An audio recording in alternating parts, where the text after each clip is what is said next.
Hi. I've had the pleasure in the past of publicizing two of the best books on cults. The two books I had heard of the most when I was a young Jehovah's Witness in the 1970s. They were Walter Martin's Kingdom of the Cults and Anthony Hoekema's The Four Major Cults.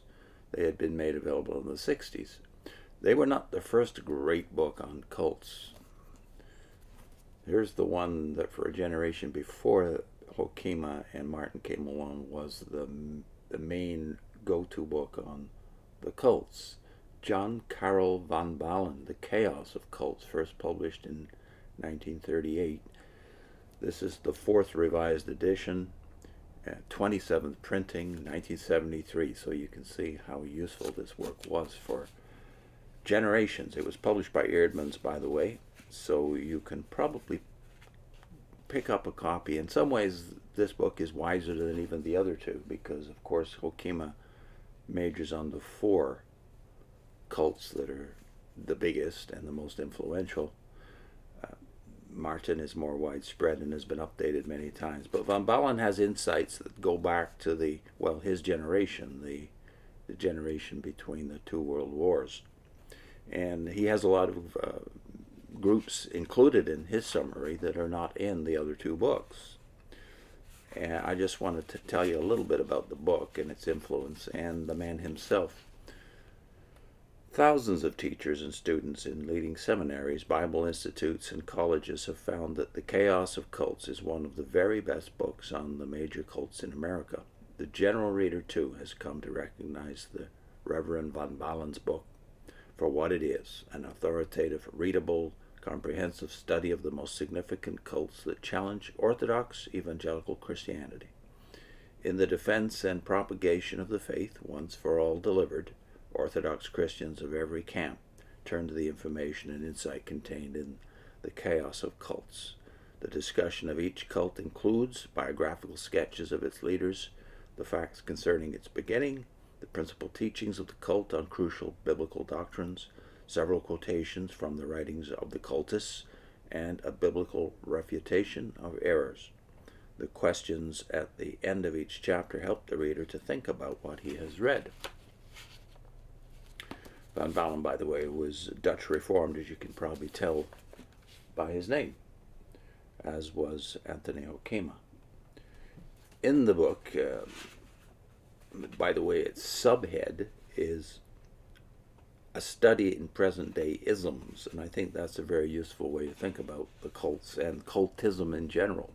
Some have called the woke movement a cult, and for very many good reasons that Hoekema deals with in this book. Here's a little bit about the author himself. At the time of his death in 1968, the Reverend John Karel von Baalen was widely recognized as an authority on cults. His diligent research, voluminous correspondence with leaders of the cults, wide reading, and continuing efforts to keep informed on the latest teachings and happenings in the world of cultism earned for him the reputation of authority. The Reverend von Baalen received his theological training at the Theological School in Kampen, the Netherlands, and at Princeton Seminary. He is also the author of If Thou Shalt Confess, a pointed exposition of the implications of confessing faith in Christ. He also wrote, by the way, Christianity versus the Cults, The Gist of the Cults, and two other books not on the cults specifically, The Compendium with Outlines and When Hearts Grow Faint. Here's the preface of the book, the fourth revised edition, put out, by the way, in 1962. In this new edition, this book continues to focus upon the major cults. It would not be feasible to give a record of all the minor cults, for many of them center around a personality rather than around ideas and beliefs, and all of them are likely to disappear soon. Thus, among others, Psychiana and I Am movement have waxed and waned during the lifetime of the present book. The cult of Father Divine has always been too personally centered to merit a place in this book that has for 30 years now limited itself to a discussion of cults that promised to stay on the scene for some time. The writer has been asked repeatedly why Roman Catholicism has not been included as one of the major cults.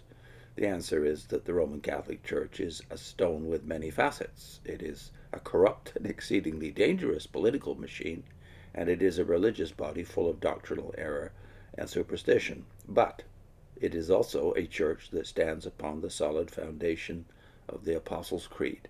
It holds and defends such cardinal Christian doctrines as that of the Trinity, the deity of our Lord, his resurrection, his second coming to judge the world, and the atonement by his substitutionary blood. Some of the outstanding apologetic work in our day is done by Roman Catholic scholars. Such a body does not come under the heading of unchristian cults as described in the present volume. However, to the question whether it is not time to eliminate Theosophy as a moribund cult, the reply is no, for recent literature and announcements by Theosophists of Sunday worship and public reading rooms would indicate that this cult still lives on. Now, he was wise to preserve Theosophy, which has had its day at the end of the 19th century and the beginning of the 20th, but seemed to be fading throughout the first half of the 20th century, but then at a rebirth, disguised within the bounds of what we now call the New Age movement in the 1970s. He talks about changes in this edition. He says the changes in this fourth edition of the book are chiefly the following. 1.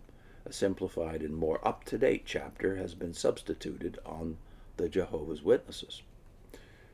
2. The chapter on faith healing, which appeared in the third edition, has been eliminated since this brief discussion proved unsatisfactory and extended discussion is precluded by the nature of the present volume. Today we are facing a remarkable and somewhat contradictory situation. On the one hand, there is a vast increase in the study of and disapproval of the anti-Christian cults. On the other hand, there is a simultaneous increase in tolerance toward them.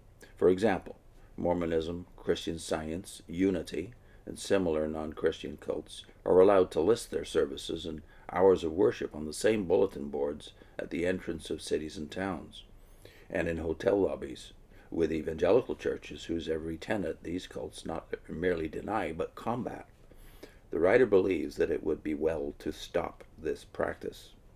Grateful to publishers and public alike, the author invokes the divine blessing upon this renewed attempt to acquaint God's people with the devious and multiform devices of Satan to tear down the Church of Christ in their Savior's own name. J.K. von Baalen, Linden, Washington. So I'm going to try to go through at least many of the chapters of this book, because it is still extremely useful, even closing in on 90 years after its publication. In its original edition is the first great work on cults. So I'll put it in the Basic Christian Library playlist that we have on our channel. I'll put in a link, too, to what we've said about Anthony Hokima's view of our Jehovah's Witnesses, a cult. See you next time.